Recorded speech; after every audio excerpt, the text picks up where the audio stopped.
Sup, Akalon, ladies and gentlemen here, and welcome back to the channel. And of course, if you are new to the channel, thank you so much for joining us. I am very happy to have you here. In today's video, of course, we are taking a look at Sylvanas and what exactly her future in 9.1 is going to be, and of course beyond 9.1. We're also taking a look at Anduin, Zuvul, some of the more nuanced things that may have gone unnoticed the first few videos around. So I think this was a wonderful discussion. I think this was an amazing conversation to be had, and I do think that many of you will be very interested to actually go along with it. Now, before we continue with the video, I want to ask you guys something. In the comment section down below, write down which greeting you want me to go for next, and the greeting with the highest upvotes, that's the one that I will put at the beginning of every single video. And then, of course, just one more thing. If you want Sylvanas to live, if you want Shadowlands to be the greatest expansion in the history of the world, it has been proven unequivocally, scientifically, that like button just below the video, that's the thing that makes that happen. The more you spank that like button, like just give it a tappy tap, the more you do that, it actually motivates Blizzard to work harder. This has been confirmed. Ian told me this. Promise.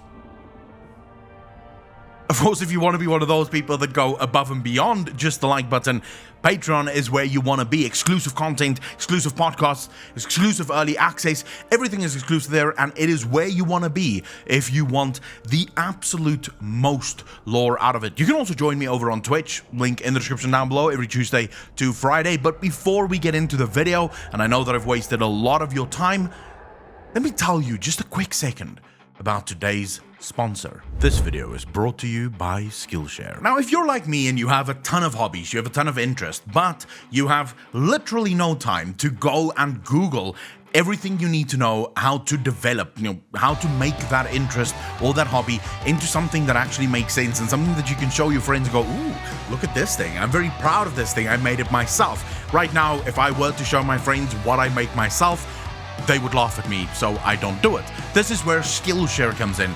Millions of people around the world already use Skillshare, yours truly included, to learn about the things that I just don't have time to Google. Things like photography, things like film, how to film on your mobile phone, how to film on a GoPro, literally how to write a good story, how to tell a good story. All of these things are things that I find extremely interesting. Right now, I'm actually going through a series or a course that is called Context is Key, Social Media Strategy in a Noisy Online World, and it is presented by Gary Vaynerchuk. I don't know exactly how to pronounce your surname. I do apologize if I butchered it. But that's the whole point of Skillshare. Every class is optimized to maximize learning. It literally is the easiest thing in the world. After every single class, I feel like I've taken something away from it. I feel like there's something that I now know that I didn't know before. It's so easy to do. It's so simple. And they really do stick to a very tried and tested formula. Now, if you want to be one of the people that try it out, maybe you're not sure if this is for you, the link in the description down below, the people over at Skillshare actually gives the first 1,000 people to click that link a free trial to the premium membership of Skillshare. A world of learning over on Skillshare can be yours for less than $10 a month. Really, all you have to ask yourself, what do I have to lose? May as well try it out. So click the link, help yourself, help out the channel.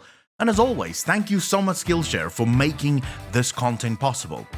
And with all of that said, let's jump into the video. So, let's just go back to the beginning. Blizzard could have started this cinematic, the very specific, what they wrongfully called Kingsmorn, which should have been called Shalamorn, but there's a reason. Listen to how they started. Those lines are important. Those lines are going to have some kind of weight and effect on the future of the story.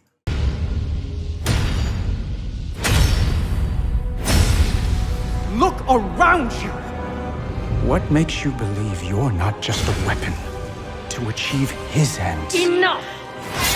Join our cause, or be made to serve. Right now, those lines are important. Hold all the power. Make your choice, Sylvanas Windrunner. And you can see in the face, like literally in this last close-up of her face, you can see doubt, right?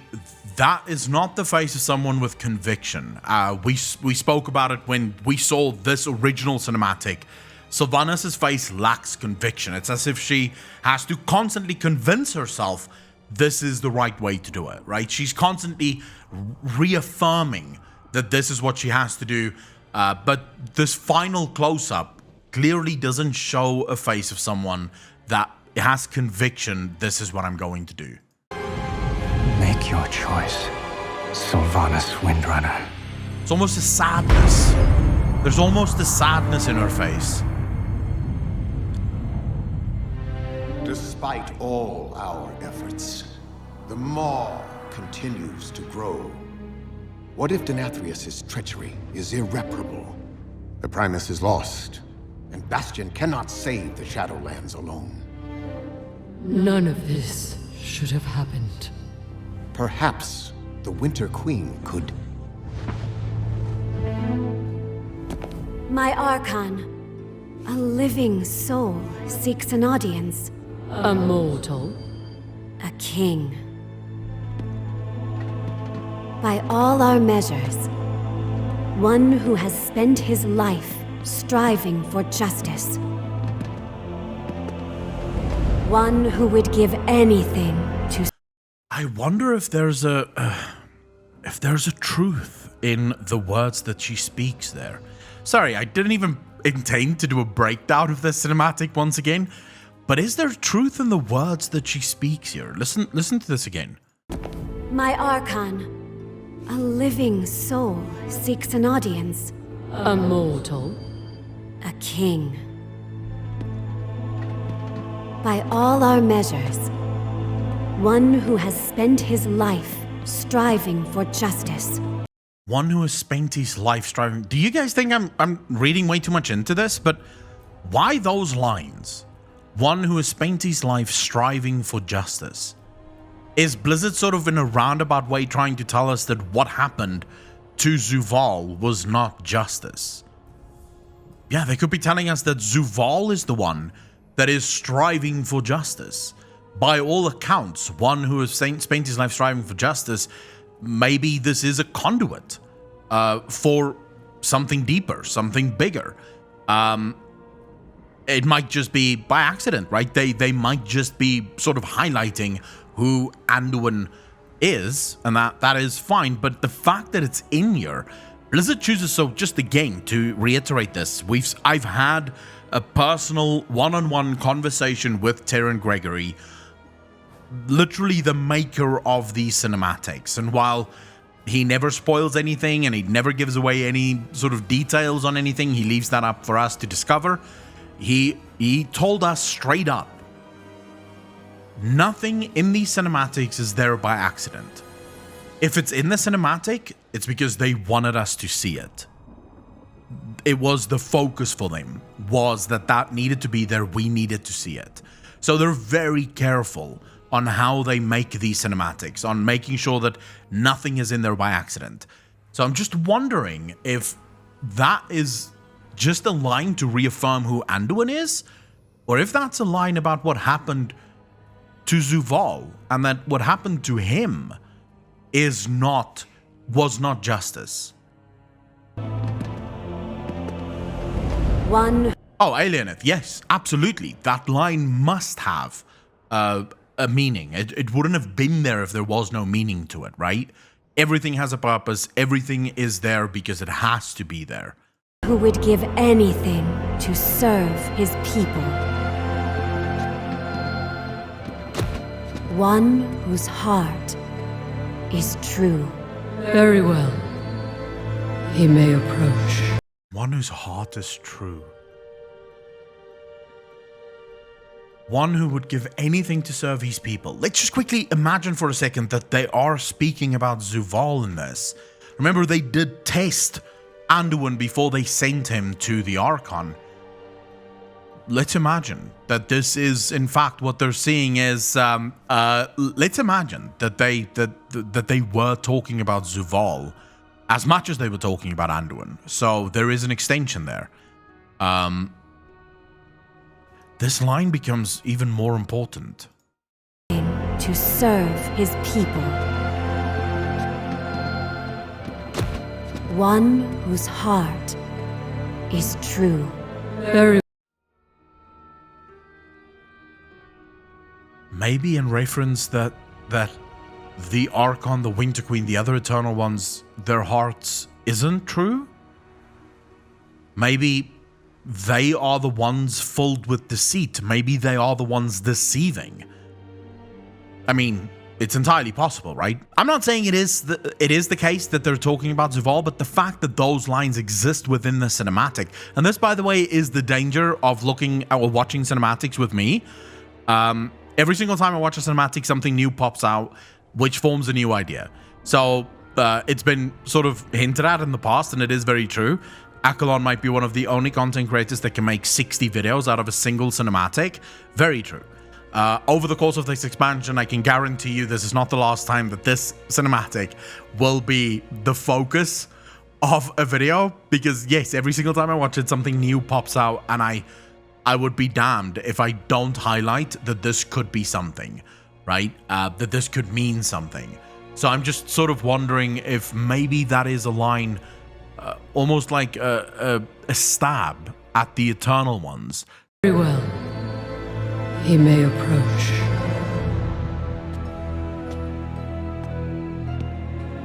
Step forward. My Ascended have spoken of you. The king held captive in the mall. That prison could not hold me forever. Why have you come to Bastion? You have a key that I need. You will release this soul from your grasp. No. He is bound to me, just as you once sought to bind your own brother. Okay, so this is what we were talking about during the Lovecraft episode 1 with myself and Apocalypse. This is why there is this belief that Zuval and the Jailer is not the same thing.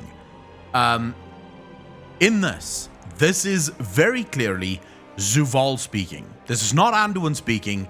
Anduin is over. He's already taken control of Anduin at this point. Listen to how he refer to himself. Soul from your grasp. No. He is bound to me, just as you once sought to bind your own brother.